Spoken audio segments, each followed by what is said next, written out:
Good morning everybody. Today I am going to teach a lesson on the characteristics of a good tax system. అంటే మంచి పనుల విధానానికి ఉండవలసిన లక్షణాలు ఏంటి అని. మరి ఈ లక్షణాలు వివరించే ముందు ఇందులో మరికొన్ని పాఠ్యాంశాలు కూడా కలిసి ఉన్నాయి. అవి ఏమిటి అంటే క్యానన్స్ ఆఫ్ టాక్సేషన్, పన్నుల విధానం యొక్క నియమాలు. What are the canons of taxation కూడా ఈ పాఠ్యాంశంలోనే ఒక భాగంగా ఉంటుంది. ఎందుకంటే ఏ క్యానన్స్ అయితే సాటిస్ఫై చేస్తాయో పన్నులు, అవే మంచి పనుల కింద మనం పరిగణిస్తూ ఉంటాం. కాబట్టి మనం ఈ క్యానన్స్ ఆఫ్ టాక్సేషన్ గురించి కూడా అధ్యయనం చేయవలసిన అవసరం ఉంది. అయితే ఇక్కడ చూడండి, public expenditure has been continuously increasing with the expansion of the functions of the modern governments. ఆధునిక కాలంలో ప్రజాస్వామ్య ప్రభుత్వాల యొక్క విధులు బాగా పెరిగిపోతున్నాయి. కాబట్టి ప్రభుత్వ వ్యయం కూడా రోజు రోజుకి కూడా పెరిగిపోతూ ఉన్నది. ప్రధానంగా డిఫెన్స్ ఎక్స్పెండిచర్, రక్షణ వ్యయము, తర్వాత డెవలప్మెంట్ ఎక్స్పెండిచర్, అభివృద్ధి వ్యయము, తర్వాత వెల్ఫేర్ ఎక్స్పెండిచర్, సంక్షేమ వ్యయము, ఇవన్నీ కూడా రోజు రోజుకి కూడా పెరిగిపోతూ ఉన్నాయి. ముఖ్యంగా అభివృద్ధి చెందుతున్న దేశాలలో దేశం త్వరగా అభివృద్ధి చెందాలనే ఉద్దేశంతో ప్రభుత్వం ఆర్థికాభివృద్ధి కార్యక్రమాలపైన భారీ ఎత్తున ఖర్చు పెడుతూ ఉంటుంది.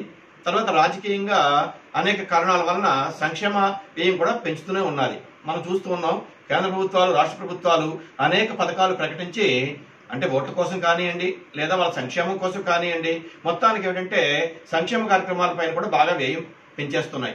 మరి ఈ విధంగా ప్రభుత్వం యొక్క వ్యయం పెరిగిపోయినప్పుడు ఆ ప్రభుత్వానికి కావాల్సిన రాబడి సమకూర్చుకోవాల్సిన అవసరం ఉన్నది. మరి ప్రభుత్వానికి రాబడి ఇచ్చే మార్గాలు మనం రెండు చూసాం. ఒకటి ట్యాక్స్ రెవెన్యూ, రెండు నాన్ ట్యాక్స్ రెవెన్యూ.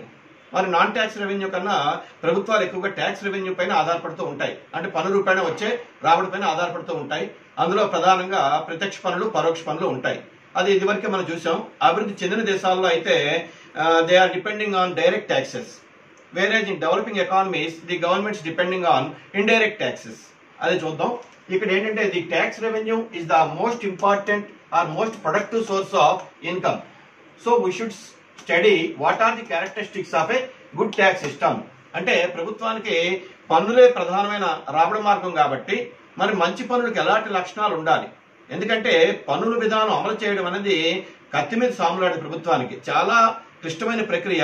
ఎందుకంటే ప్రజలు కానీ ఆ పన్నుల్ని అంగీకరించకపోతే ఎగవేయడానికైనా ప్రయత్నిస్తారు, లేదా ప్రభుత్వం పైన అసంతృప్తి పెంచుకొని తమ యొక్క భావాలను వ్యక్తం చేస్తూ ఉంటారు మీడియా ద్వారా. కాబట్టి పన్నుల విధానం రూపొందించడం అనేది చాలా క్లిష్టమైన ప్రక్రియ. మరి ఆ పన్నుల విధానం సక్రమమైనదిగా, మంచిగా అందరి యొక్క అభిమానం పొందాలి అంటే దానికి కొన్ని లక్షణాలు ఉండాలి. వాటిని మనం ఏమంటామంటే characteristics of a good tax system. అంటే మంచి పన్నుల విధానానికి ఎటువంటి లక్షణాలు ఉండాలి అని. మరి ఈ సందర్భంలో మనకి సాంప్రదాయ ఆర్థికవేత్తలు మరియు ఆధునిక ఆర్థికవేత్తలు కూడా పన్నుల యొక్క నియమాలు ప్రతిపాదించారు. వాటిని మనం ఏమంటామంటే క్యానన్స్ ఆఫ్ టాక్సేషన్ అంటాం. అందులో క్లాసికల్ ఎకనామిస్టులు, ప్రధానంగా మన father of economics Adam Smith తన an enquiry into the nature and causes of wealth of nations అనే బుక్ లో ఈ పన్నుల నియమాల గురించి ప్రస్తావించాడు ఆయన. అందులో ఆయన ప్రధానంగా ఏమిటంటే ప్రభుత్వాలు ఎటువంటి పన్నులు వసూలు చేయాలి, ఏ పద్ధతిలో వసూలు చేయాలనే విషయాలు ప్రముఖంగా ప్రస్తావించాడు. కానీ అప్పటి పరిస్థితులు ఎలా ఉన్నాయంటే అవన్నీ రాచరిక రాజ్యాలు, రక్షణ రాజ్యాలు కాబట్టి అవి కొన్ని ఇప్పుడు అప్లికబుల్ కాకపోవచ్చు. కానీ ఏమిటంటే ఇప్పుడు పరిస్థితుల దృష్ట్యా కూడా కొన్ని అందులో మేలైనవే ఉన్నాయి. అవి ఏంటో చూద్దాం. అందులో ఆయన ప్రతిపాదించిన మొట్టమొదటి ప్రిన్సిపల్ లేదా క్యానన్ ఏమిటి అంటే క్యానన్ ఆఫ్ ఈక్విటీ. దాన్ని సమత్వ నియమము అంటాం. ఈ సమత్వ నియమం ఏం చెప్తుంది అంటే the subjects of every state or to contribute towards the support of the government as nearly as possible in respective to their abilities, that is in respective to their income, because they are under the protection of the state అంటారు. ఇది Adam Smith చెప్పిన actual నిర్వచనం. ఇది అంటే ఏంటంటే ఒక దేశంలో ఉండే పౌరులు ప్రభుత్వం నుంచి రక్షణ పొందుతున్నారు కాబట్టి ఆ రక్షణకి ప్రాతిపదికగా, అంటే ఆ రక్షణ ఏ అనుపాతంలో పొందుతున్నారో ఆ అనుపాతంలో ప్రభుత్వానికి పన్నులు చెల్లించాలి అని. అయితే ఈ విషయంలో ఆడమ్ స్మిత్ పైన కొంతమంది విమర్శలు చేశారు. అసలు ఆడమ్ స్మిత్ అనుపాత పన్నుల విధానం సమర్థించాడా ఏమిటి అని. ఎందుకంటే వాళ్ళు పొందిన రక్షణకు అనుపాతం పదం వాడాడు ఆయన. అయితే ఇక్కడ ఏమిటంటే ఇక్కడ అర్థం ఏంటంటే సమాజంలో మనకు rich class, middle class, poor class ఉంటారు. కాబట్టి సాధారణంగా ధనిక వర్గమే ప్రభుత్వం నుంచి ఎక్కువ రక్షణ పొందుతూ ఉంటారు. ఎందుకంటే వాళ్ళ ఆస్తులు అవి కాపాడడానికి ప్రభుత్వం బాగా ప్రయత్నాలు చేయాలి. కాబట్టి ఇక్కడ ఒక విధంగా చెప్పాలి అంటే ఆడమ్ స్మిత్ కూడా పురోగామి పన్నుల విధానాన్నే అవలంబించడం మనం చెప్పుకోవచ్చు. ఆయన అందరూ అనుకుంటారు ప్రపోర్షనల్ ట్యాక్స్ సిస్టమ్ సపోర్ట్ చేశాడేమో అని, కానీ అది కరెక్ట్ కాదు. ఆడమ్ స్మిత్ కూడా ప్రోగ్రెసివ్ ట్యాక్స్ సిస్టమ్ నే సపోర్ట్ చేశాడు. అంటే ఒక విధంగా చెప్పాలి అంటే ఒక దేశంలో ఉండే ప్రజలందరూ కూడా తమ శక్తి సామర్థ్యాల మేరకు ప్రభుత్వానికి పన్నులు చెల్లించాలి. అలాగా ఏ పన్నుల విధానం అయితే రూపొందుతుందో దాన్ని మనం బెస్ట్ సిస్టమ్ ఆఫ్ ట్యాక్సెస్ అనవచ్చు అంటాడు ఆయన. తర్వాత క్యానన్ ఆఫ్ సర్టైనిటీ, దీన్నే మనం నిశ్చయిత నియమము అంటాం. క్యానన్ ఆఫ్ సర్టైనిటీ, ఈ నిశ్చయిత నియమం ఏం చెప్తుంది అంటే ప్రజలకి ముఖ్యంగా పన్ను చెల్లింపుదారులకి ఏ సమయంలో పన్ను చెల్లించాలి, ఎంత పన్ను చెల్లించాలి, దాన్ని వాయిదాల్లో కట్టే అవకాశం ఉందా, అన్ని విషయాలు కూడా చాలా క్లియర్ కట్ గా తెలియాలి. అదేవిధంగా ప్రభుత్వానికి కూడా పన్ను రూపాయలు ఎంత రాబడి వస్తుందనే విషయం కూడా క్లారిటీ ఉండాలి. మరి ఇక్కడ మంచి పన్నులకు ఉండవలసిన లక్షణం ఏంటి అంటే, ఎందుకంటే ప్రభుత్వాలు ఆర్థిక ప్రణాళికలు రూపొందించాలి అంటే తప్పనిసరిగా పన్ను రూపాయలు ఎంత ఆదాయం వస్తుంది, నాన్ ట్యాక్స్ రెవెన్యూ ద్వారా ఎంత ఆదాయం వస్తుంది, ఇవన్నీ గవర్నమెంట్కి తెలియాలి. అలా తెలియాలి అంటే తప్పనిసరిగా మంచి పనులు ఉండవలసిన లక్షణం ఏమిటి అంటే it should satisfy the canon of certainty, ఆ నిశ్చిత నియమానికి లోబడి ఉండాలి. తర్వాత క్యానన్ ఆఫ్ కన్వీనియన్స్, దీన్నే సౌకర్య నియమము అంటాము. ఈ సౌకర్య నియమం ఏంటంటే పన్నులు అనేవి ఎప్పుడు కూడా మనం ఇంతకుముందే చూసాము గరిష్ట సాంఘిక ప్రయోజన సూత్రంలో, taxes always creates distributivity among the tax payers. ఎవరు కూడా పన్నులు ఆనందంగా చెల్లించరు. అటువంటిప్పుడు ఏమవుతుందంటే ప్రజల నుంచి పన్నులు రాబట్టాలి అంటే ప్రభుత్వానికి చాలా క్లిష్టమైన ప్రక్రియ. అంటే ప్రభుత్వం ఎప్పుడు ప్రజల నుంచి పన్నులు రాబట్టగలదు. ఉదాహరణ చూద్దాం, ఉద్యోగస్తులు ఉన్నారనుకోండి, వాళ్ళకి నెలవారీ జీతాలు వస్తాయి కాబట్టి వాళ్ళకి టీడీఎస్ ద్వారా వాళ్ళ కట్ చేయొచ్చు. అలాగే కార్పొరేట్ ట్యాక్స్ విషయంలో కూడా చేయొచ్చు. కానీ వ్యవసాయదారులు దగ్గర మనం ఎప్పుడు పన్నులు వసూలు చేయాలి అంటే హార్వెస్టింగ్ సీజన్ వసూలు చేయాలి అంటాడు ఆడమ్ స్మిత్. ఎందుకంటే పంట కోతల సమయంలో వాళ్ళకి రాబడి వస్తుంది కాబట్టి ఆ సమయంలోనే భూమి శిస్తు కానీ, నీటి తీరువ పన్ను కానీ, వ్యవసాయ ఆదాయంపై పన్ను కానీ ఇవన్నీ వసూలు చేస్తే ప్రభుత్వానికి ఖచ్చితంగా ఆదాయం వస్తుంది అంటాడు. ఎందుకంటే ప్రజలు పన్ను చెల్లించడానికి ఆ సమయంలో సుముఖంగా ఉంటారు. మరొక సమయంలో ఉదాహరణ పంటలు పోయి కరువు కాటకాలు ఏర్పడినప్పుడు పన్ను చెల్లించమంటే ఎవరు పన్నులు చెల్లించలేరు, ప్రభుత్వం పైన నిందలు ఏర్పడతాయి. కాబట్టి ఇక్కడ చెప్పేది ఏమిటి అంటే ఏ టైంలో పన్నులు వసూలు చేయాలి అనే విషయాన్ని కూడా ఆడమ్ స్మిత్ చాలా క్లియర్ కట్ గా చెప్పాడు అనమాట. తర్వాత canon of economy. Canon of economy అంటే మిత వ్యయ నియమం అంటాం. అంటే ప్రభుత్వం పన్నులు విధించినప్పుడు కొంత ఖర్చు అవుతూ ఉంటుంది, అడ్మినిస్ట్రేటివ్ కాస్ట్లు. అంటే ఈ కార్యాలయ నిర్వహణ కోసం కానీ, ఉద్యోగస్తుల జీతభత్యాల కోసం కానీ ప్రభుత్వానికి ఖర్చు అవుతూ ఉంటుంది. కాకపోతే ఇక్కడ ఏమిటంటే ఆ ఖర్చు ఎంత కనీస స్థాయిలో ఉంటే అంత మంచిది. ఎందుకంటే ఆ అడ్మినిస్ట్రేటివ్ కాస్ట్ గారి పెరిగిపోతే ఆ పన్ను వల్ల ప్రభుత్వానికి పెద్దగా ఉపయోగం ఏమి కూడా ఉండదు, రాబడి కూడా రాదు. కాబట్టి ఆడమ్ స్మిత్ చెప్పిన 4 నియమాలు కూడా ఏ పన్నుల విధానం అయితే సాటిస్ఫై చేస్తుందో దాన్ని మనం మంచి పన్నుల విధానం అనొచ్చు. అది ఏంటంటే canon of equity, canon of certainty and canon of convenience and canon of economy. These 4 cannons ఏవైతే ఏ పన్నుల విధానం అయితే సాటిస్ఫై చేస్తుందో దాన్ని మనం గుడ్ ట్యాక్స్ సిస్టమ్ అని అనొచ్చు అనమాట. తర్వాత ఆడమ్ స్మిత్ తర్వాత వచ్చిన ఆధునిక ఆర్థికవేత్తలు అందరూ ప్రధానంగా బ్యాస్టబుల్ ఉన్నాడు, వీళ్ళేమో మనకు నియమాలు చెప్పారు. ఈ నియమాలు కూడా సాటిస్ఫై చేస్తే దాన్ని కూడా మనం మంచి పన్నుల విధానం అనుకోవచ్చు. ఏంటో 1 by 1 చూద్దాం. క్యానన్ ఆఫ్ ప్రొడక్టివిటీ, దాన్నే ఉత్పాదకత నియమం అంటాం. ఎందుకంటే రోజు రోజుకి ప్రభుత్వం యొక్క ఖర్చులు పెరిగిపోతూ ఉంటాయి. అదేవిధంగా దేశం ఆర్థికంగా పురోగమిస్తూ ఉంటుంది, ప్రజల యొక్క ఆదాయ స్థాయిలు కూడా పెరుగుతూ ఉంటాయి. ప్రజల యొక్క ఆదాయ స్థాయిలు పెరిగినప్పుడు ఏమవుతుంది అంటే తప్పనిసరిగా వాళ్ళు పెరుగుతున్న ఆదాయం ఏ రేట్లో పెరుగుతుందో ఆ రేట్లో ప్రభుత్వానికి పన్ను రూపాయన వచ్చే రాబడి కూడా పెరగాలి. అంటే ఏంటంటే ట్యాక్స్ సిస్టమ్ ఎలా ఉండాలి, it should be productive nature, అంటే ఉత్పాదకత లక్షణాలు కలిగి ఉండాలి. అంటే ప్రజల యొక్క ఆదాయాలు పెరిగినప్పుడు ప్రభుత్వానికి పన్ను రూపాయన వచ్చిన రాబడి కూడా పెరుగుతూ ఉండాలి. ఎందుకంటే ప్రభుత్వం యొక్క ఖర్చులు మీట్ అవ్వాలి అంటే రాబడి కూడా పెరుగుతూ ఉండాలి. దాన్ని ఏమంటే క్యానన్ ఆఫ్ ప్రొడక్టివిటీ అంటాం. తర్వాత క్యానన్ ఆఫ్ డైవర్సిటీ, దీన్నే ఉత్పాదకత భిన్నత్వ నియమం అంటాం. మరి ఇక్కడ డైవర్సిటీ అంటే ఇక్కడ పూర్వం రోజుల్లో 17-18 శతాబ్దాల్లో ఒకే ఒక రంగం ప్రధానంగా ఉండేది, అదేమిటంటే వ్యవసాయ రంగమే. ఇప్పుడు రోజుల్లాగా అప్పుడు పారిశ్రామిక రంగం, సేవల రంగం ఇవి పెద్దగా లేవు. దీనివల్ల అదే పారిశ్రామిక విప్లవం వచ్చిన తర్వాత పారిశ్రామిక రంగం డెవలప్ అయిందేమో కానీ తర్వాత ఇప్పుడు 20వ శతాబ్దంకి వచ్చేసరికి సేవల రంగం బాగా డెవలప్ అయిపోయింది. మరి ఆ రోజుల్లో ప్రభుత్వాలు ప్రధానంగా దేనిపైన ఆధారపడేవి అంటే వ్యవసాయ రంగం పైన, భూమి శిస్తు పైన ఆధారపడేవి. కానీ ఈ రోజుల్లో ఏమిటి అంటే అన్ని రంగాలు బాగా డెవలప్ అయ్యాయి. సేవా రంగం డెవలప్ అయింది, పారిశ్రామిక రంగం డెవలప్ అయింది, వ్యవసాయ రంగం కూడా పురోగమిస్తుంది. కాబట్టి ఇక్కడ ట్యాక్స్ సిస్టమ్ ఎలా ఉండాలి అంటే దేశంలో అన్ని రంగాల్లో పనిచేసే వారి దగ్గర నుంచి ఆదాయం సమకూర్చుకునేటట్టుగా ప్రభుత్వాలు చూడాలి. అంచేది ఇక్కడ ఏమిటంటే అది డైవర్సిటీ అంటే భిన్నత్వ లక్షణం కలిగి ఉండాలి. అంటే good tax system should B composed of both direct taxes and indirect taxes. అంటే రకరకాల పన్నులు అందులో కలిసి ఉండాలి. అందులో ఏంటంటే ఆదాయ పన్ను ఉండాలి, సంపద పన్ను ఉండాలి, వృత్తి పన్ను ఉండాలి, తర్వాత వ్యవసాయ ఆదాయంపై పన్ను ఉండాలి. ఇలాగ రకరకాల పన్నులన్నీ కలిసి ఉన్నప్పుడే ప్రభుత్వానికి దేశంలో ఉన్న ప్రజలందరూ కూడా పన్ను చెల్లించే అవకాశాలు ఉంటాయి. అదే మన గుడ్ ట్యాక్స్ సిస్టమ్ కి ఒక నిదర్శనంగా చెప్పుకుంటాం మనం. తర్వాత canon of acceptability, this is the most important canon. ఎందుకంటే దీని తెలుగులో ఆమోదయోగ్యత నియమం అంటారు. మనం ఇదివరకే చూసాం. ఎందుకంటే people's cooperation is petrol for economic development అంటాడు ఆర్థర్ లూయిస్. అంటే దేశంలో ప్రజల యొక్క సహకారం లేకపోతే ప్రభుత్వం ఏ అభివృద్ధి కార్యక్రమాన్ని అమలు చేయలేదు, ఏ చట్టాన్ని కూడా ఖచ్చితంగా అమలు చేయలేదు. మరి పన్నుల చట్టాలు ప్రభుత్వం ఖచ్చితంగా అమలు చేయాలి అంటే ఆ పన్నులు ప్రజలకి ఆమోదయోగ్యంగా ఉండాలి. అంటే ఏమిటంటే ప్రభుత్వం విచక్షణారహితంగా ఇష్టానుసారంగా పన్ను రేట్లు పెంచినా, కొత్తగా పన్నులు విధించినా ప్రజలు వాటిని భరించడానికి సిద్ధంగా లేకపోతే పన్ను ఎగవేతకు ఆస్కారం ఉంటుంది. ప్రభుత్వం పైన వ్యతిరేకంగా ప్రజాభిప్రాయం వెల్లువెత్తడానికి కూడా అవకాశాలు ఉంటాయి. అంచేది ఏంటంటే ప్రభుత్వాలు ప్రజల యొక్క నాడిని గమనించి వాడు ఏ పన్నులు చెల్లించడానికి సుముఖంగా ఉన్నారు, ఏ పన్ను వేస్తే ప్రభుత్వానికి సరైన ఆదాయం వస్తుంది, అవన్నీ జాగ్రత్తగా చూసుకుని పన్నులు వేయాలి తప్పించి ఇష్టానుసారంగా పన్ను వేస్తే ప్రజలు పన్ను చెల్లించరు. కాబట్టి ఆ ట్యాక్స్లు ఎలా ఉండాలంటే ప్రజల యొక్క ఆమోదయోగ్యం పొంది ఉండాలి. దీన్నే క్యానన్ ఆఫ్ యాక్సెప్టబిలిటీ అంటారు. తర్వాత క్యానన్ ఆఫ్ సింప్లిసిటీ, దీన్ని సౌలభ్య నియమం అంటారు. అంటే ఇక్కడ పన్ను చట్టాలు ఎలా ఉండాలి అంటే సులువుగా సామాన్య మానవుడికి కూడా ఇలా చూస్తే అర్థమయ్యేటట్టుగా ఉండాలి. కాంప్లికేటెడ్ చేసేస్తే ఏమవుతుంది అంటే దాన్ని ట్యాక్స్ కలెక్టింగ్ అథారిటీస్ మిస్యూజ్ చేసే అవకాశాలు ఉంటాయి. వాళ్ళ ఇష్టానుసారంగా అంటే బ్లాక్ మెయిల్ చేయడానికి వాటికి ప్రయత్నిస్తారు, ఎక్కువ పన్ను రేట్లు పెంచడానికి వాటికి. కాబట్టి ఇక్కడ ఏమిటంటే సామాన్య మానవుడికి, పన్ను చెల్లింపుదారులకి పన్నుల యొక్క చట్టాలు సులువుగా అర్థమయ్యేటట్టుగా ఉంటే ప్రజలందరూ కూడా అతి తేలిగ్గా వాటిని అర్థం చేసుకుని ప్రభుత్వానికి పన్ను చెల్లించడానికి ముందుకు వస్తారు. లేకపోతే ఏమవుతుందంటే ఆడిటర్స్ ని, ఇన్కమ్ ట్యాక్స్ కన్సల్టెంట్ ని పెట్టుకోవడం, వాళ్ళకి వేరేగా డబ్బులు చెల్లించాల్సిన అవసరం అనేది ఏర్పడుతుంది. అలా ఉండకుండా ఉండాలి అంటే సాధ్యమైనంత వరకు కూడా పన్నుల చట్టాలు సరళమైన విధానంలో ఉండాలి. తర్వాత భారతదేశం ప్రజాస్వామ్య దేశాల్లో భిన్న భాషలు మాట్లాడే వారు ఉన్నారు. మనకి 18-20 భాషలు దేశంలో అత్యధిక ప్రజానికి మాట్లాడుతున్నారు. హిందీ, ఉర్దూ, తెలుగు, తమిళ ఇలాంటి భాషలు. అటువంటిప్పుడు పన్ను చట్టాలు ఎలా ఉండాలి అంటే అన్ని భాషల్లో కూడా తర్జుమా చేయబడి ఉండాలి. అటువంటిప్పుడు ఏమవుతుందంటే అన్ని భాషల ప్రజలు కూడా ఆ పన్ను చట్టాలు సులువుగా అర్థం చేసుకుని ప్రభుత్వానికి పన్నులు కట్టడానికి సహకరిస్తారు.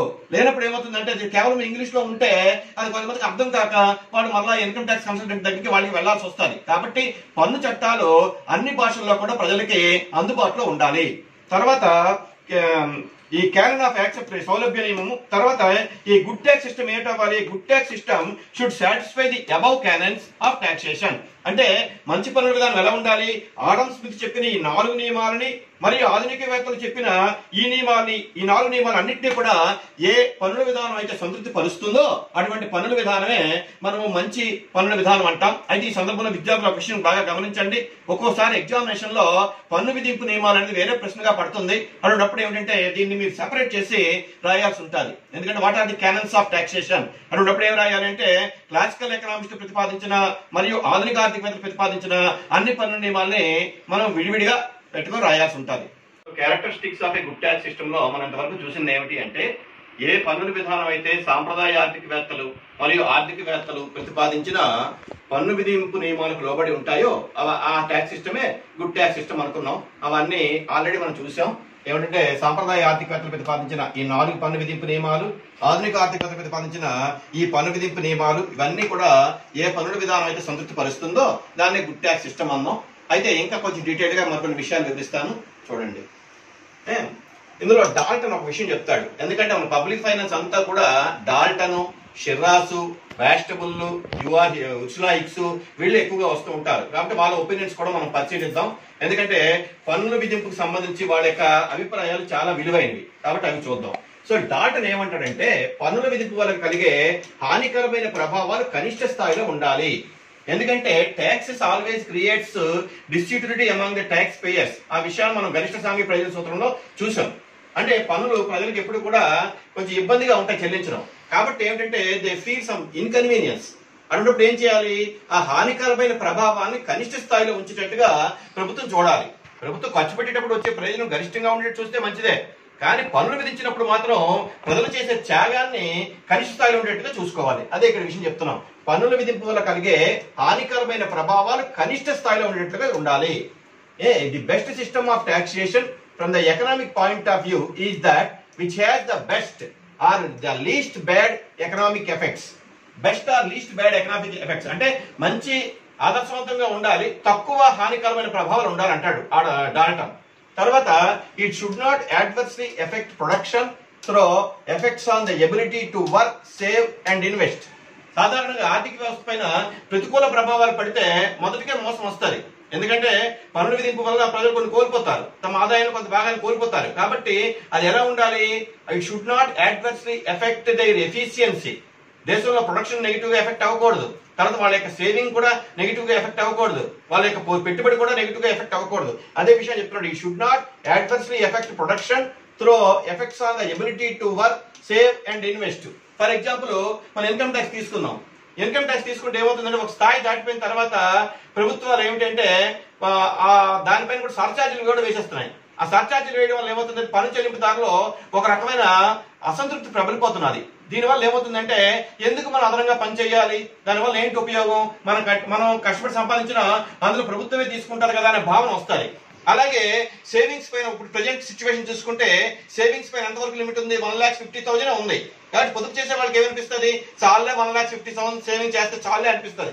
అలా కాకుండా సేవింగ్ లిమిట్ ని 3 lakhs 4 lakhs పెంచితే అప్పుడు ప్రజలకు ఏమనిపిస్తుంది అంటే ఇంకా పొదుపు చేయాలి అనే భావన వస్తుంది. ఎందుకంటే ఆర్థిక వ్యవస్థలో మనం చూస్తాం పొదుపు పెట్టుబడిగా మారుతుంది, పెట్టుబడి వల్ల ఉత్పత్తి వస్తుంది, ఉత్పత్తి వల్ల ఉద్యోగ అవకాశాలు పెరుగుతాయి, ఉద్యోగ అవకాశాలు పెరిగితే ఆర్థిక వ్యవస్థ ముందంజ వేస్తుంది. కాబట్టి పన్నుల విధానం ఎప్పుడు ఎలా ఉండాలి?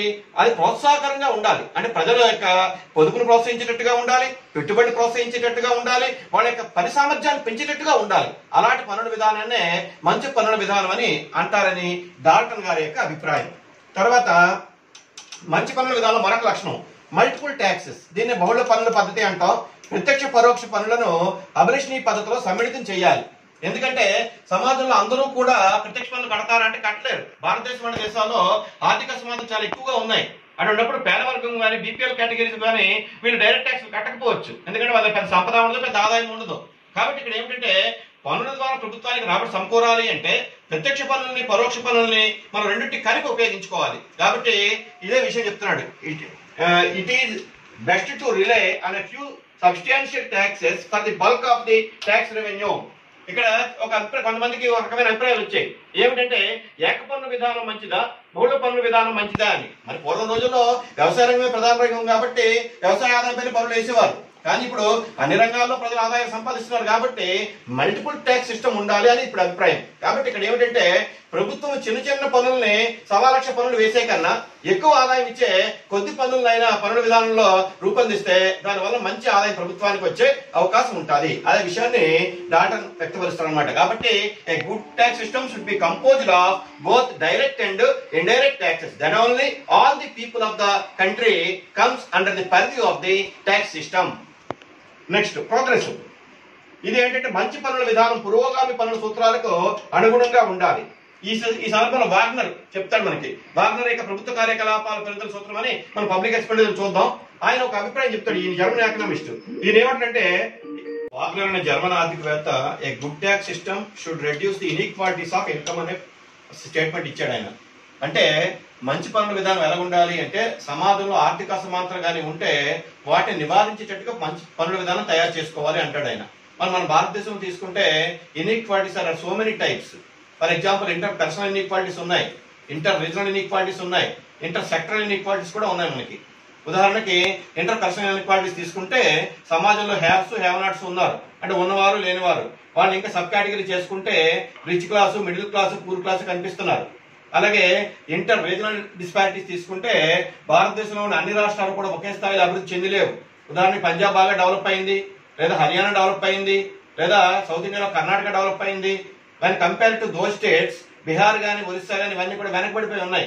వాటి మనం ఏమిటాయంటే ఇంటర్ రీజనల్ ఇన్ఈక్వాలిటీస్ అంటాం. తర్వాత సెక్టరల్ ఇన్ఈక్వాలిటీస్ వరకు చూస్తే వ్యవసాయ రంగం, పారిశ్రామిక రంగం, సేవల రంగం తీసుకుంటే ఈ మూడు రంగాల్లో సేవల రంగంలో ఉండే ప్రజలకు జీవన ప్రమాణాలు ఉన్నతంగా ఉన్నాయి. వాళ్ళ తర్వాత పారిశ్రామిక రంగానికి బాగున్నాయి. కానీ వ్యవసాయ రంగంలో వ్యవసాయదారులకు ఆర్థిక పరిస్థితి ఏమీ బాగులేదు. అంటే ఒక విధంగా చెప్పాలంటే భారతదేశంలో ఆర్థిక అసమానతలు అనేక రూపాల్లో కనిపిస్తున్నాయి. మరి పన్నుల విధానం ఎలా ఉండాలి అంటే వివిధ రంగాల మధ్య సమానత్వం సాధించేట్టుగా చర్యలు తీసుకోవాలి. ముఖ్యంగా వ్యవసాయ రంగం, పారిశ్రామిక రంగం తీసుకుంటే వ్యవసాయ రంగంలో ఉండే వ్యవసాయదారులకి ప్రభుత్వం అనేక రకాల పన్ను రాయితీలు ఇవ్వాలి, లేదా సబ్సిడీలు ఇవ్వాలి, ఇవన్నీ చేయాలి. అదే ఈ హ్యావ్స్ కి హ్యావ్ నాట్స్ కి మధ్య డిఫరెన్స్ కలిగించాలి అంటే ఆదాయ పన్ను కానీ సంపద పన్ను కానీ పురోగామి పద్ధతిలో విధించాలి. అంటే ఏంటి, ప్రోగ్రెసివ్ పద్ధతిలో ఎక్కువ ఆదాయం ఉన్న వాటిపైన ఎక్కువ ట్యాక్స్ వేయాలి, తక్కువ ఆదాయం ఉన్న వాటిని ట్యాక్స్ నుంచి మినహాయింపు చేయాలి. ఈ విధంగా పురోగామి పద్ధతిలో పన్నుల విధానం రూపొందిస్తే that will become a good tax system. తర్వాత బ్యాలెన్స్డ్, దీన్ని సంతులనము అంటారు. The tax system should be a balanced one in which progressive, proportional, direct and indirect taxes should be properly distributed. ఇక్కడ రకరకాలుగా చెప్తారు. అంటే మంచి పన్నుల విధానం ఎలా ఉండాలి అంటే సందర్భానుసారంగా అవసరమైతే అనుపాత పన్నుల విధానము లేదా పురోగామి పన్నుల విధానము ఆ విధంగా తయారు చేసుకోవాలి. లేదా అందులో డైరెక్ట్ ట్యాక్స్, ఇండైరెక్ట్ ట్యాక్స్ అన్ని కూడా కలగలిపి ఉండాలి. ఎందుకంటే సమాజంలో అన్ని వర్గాల వారిని కవర్ చేయాలి అంటే అన్ని రకాల పన్నులు కూడా మొత్తం మన మంచి పన్నుల విధానంలో కలిపి ఉండాలి. నెక్స్ట్ ఏమిటంటే ఇన్కమ్ ఎలాస్టిక్, ఆదాయ వ్యాకోచత్వము. As national income increases the share of taxation in the national income should rise more than proportionate. అంటే దేశంలో జాతీయ ఆదాయం పెరగడం దేనికి సూచిక? ఆర్థికాభివృద్ధికి సూచిక.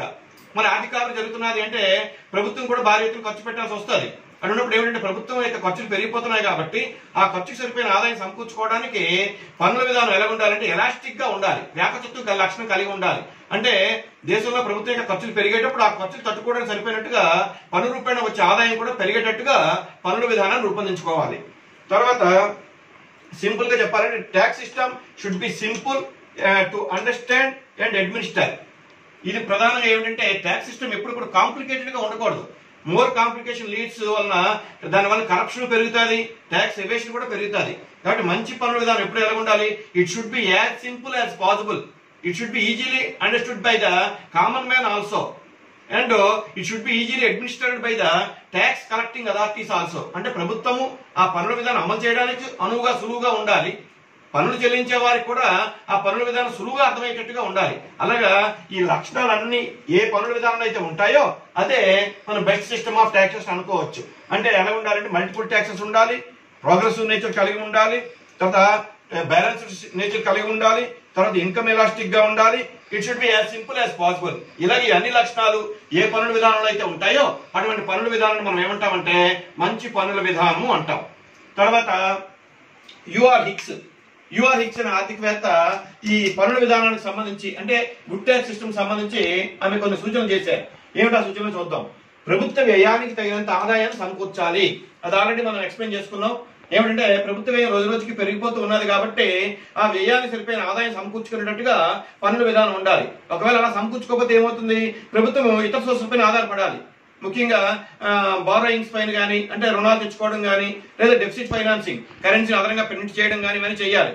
దానివల్ల ఏమవుతుంది? రుణాలు తెచ్చుకున్నాం అనుకోండి, దానివల్ల ఏమవుతుందంటే వడ్డీ లేక చెల్లింపులు ఎక్కువైపోతూ ఉంటాయి, అది సమాజం పైన భారం పడిపోతుంది. అలాగే లోటు ద్రవ్య విధానం ద్వారా ఎక్కువగా కరెన్సీ ప్రింట్ చేసిన ద్రవ్య సప్లై పెరిగిపోయి ద్రవ్యంతలకు విలువ పడిపోతుంది. కాబట్టి ఇవన్నీ జరగకుండా ఉండాలి అంటే ప్రభుత్వం యొక్క వ్యయం పెరిగేటప్పుడు పన్ను రూపేణ వచ్చే ఆదాయం కూడా పెరిగేటట్టుగా ఉండాలి అని ఆవిడ అభిప్రాయం. తర్వాత వ్యక్తుల ఆదాయ స్థాయిని అనుసరించి చెల్లించగల శక్తి మేరకు పన్నులు విధించాలి. చెల్లించగల శక్తి మేరకు అంటే వాళ్ళ తనకు ట్యాక్సిబుల్ కెపాసిటీ అంటే ప్రజలు యొక్క శక్తి సామర్థ్యాల మేరకు ప్రభుత్వం పన్నులు విధించాలి. అంటే అర్థం ఏంటి? ఇక్కడ ఉన్నవారిపైన ఎక్కువ రేటు ట్యాక్స్ వేయాలి, మిడిల్ క్లాస్ పైన ఓమాదిరిగా ట్యాక్స్ వేయాలి, పేదవారికి పూర్తిగా పన్నుల నుంచి మినహాయింపు విధించాలి. మనకి అనేక సిద్ధాంతాలు ఉన్నాయి. లాభ సిద్ధాంతం అని, వ్యయ సిద్ధాంతం అని, తర్వాత పన్ను చెల్లింపు సామర్థ్య సిద్ధాంతం అని సిద్ధాంతాలు ఉన్నాయి.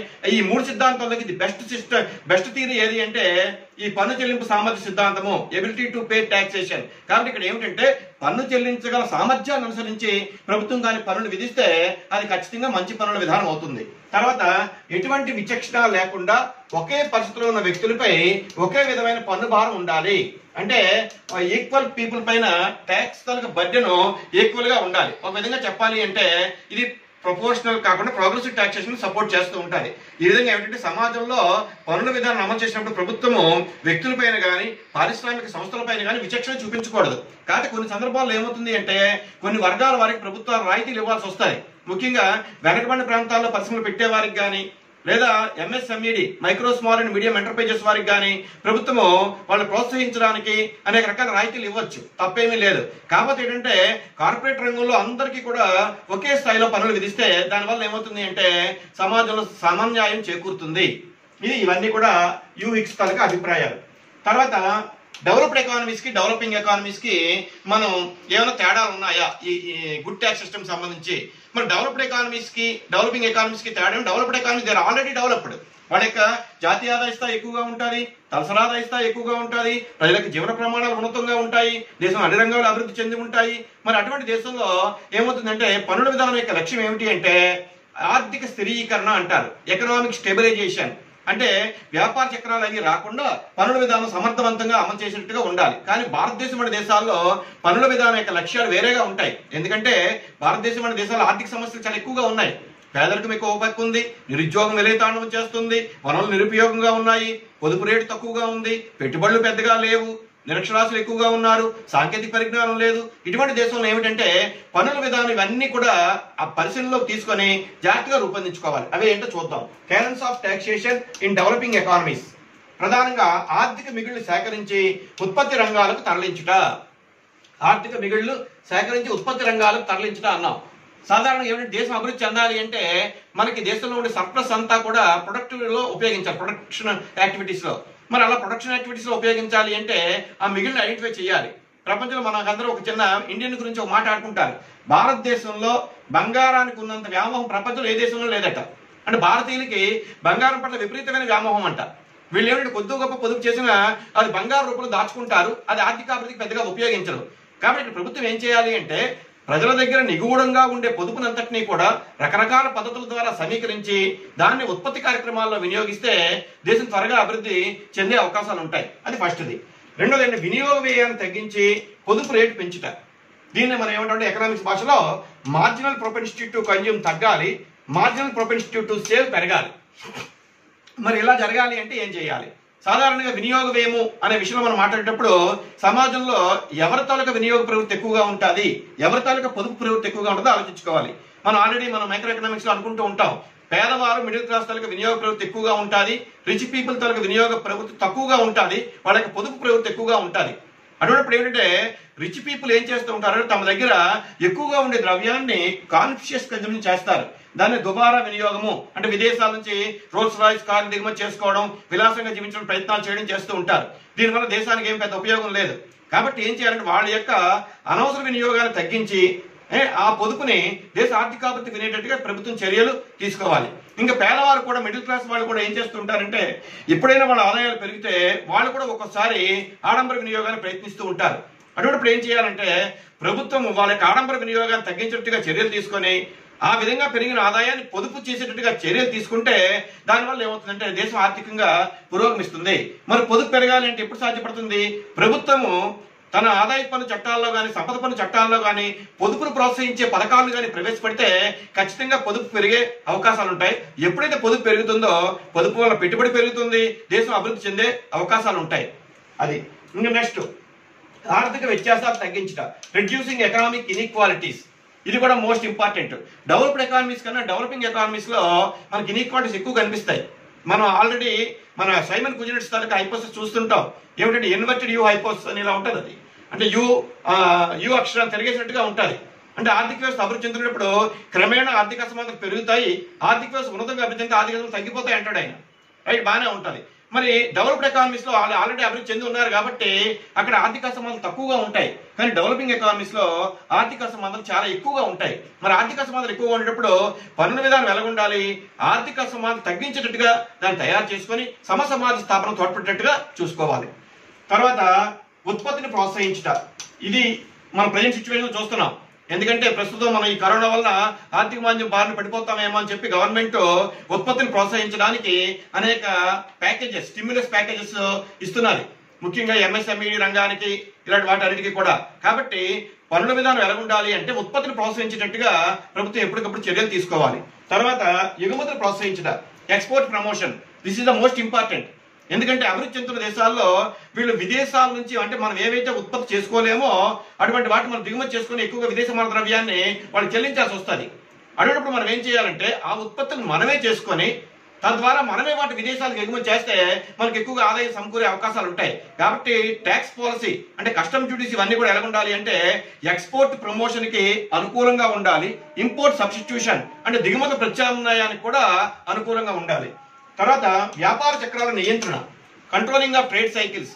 సాధారణంగా వ్యాపార చక్రాలు ఏర్పడితే ప్రజల యొక్క ఆర్థిక జీవితం అస్తవ్యస్తం అయిపోతుంది. కాబట్టి ప్రభుత్వం ఏం చేయాలి అంటే సాధ్యమైనంతవరకు దేశంలో ద్రవ్యోల్బణం కానీ ప్రతి ద్రవ్యోల్బణం కానీ లేకుండా ఆర్థిక స్థిరీకరణ సాధించడానికి పన్నుల విధానాన్ని ఒక సాధనంగా ఉపయోగించాలి.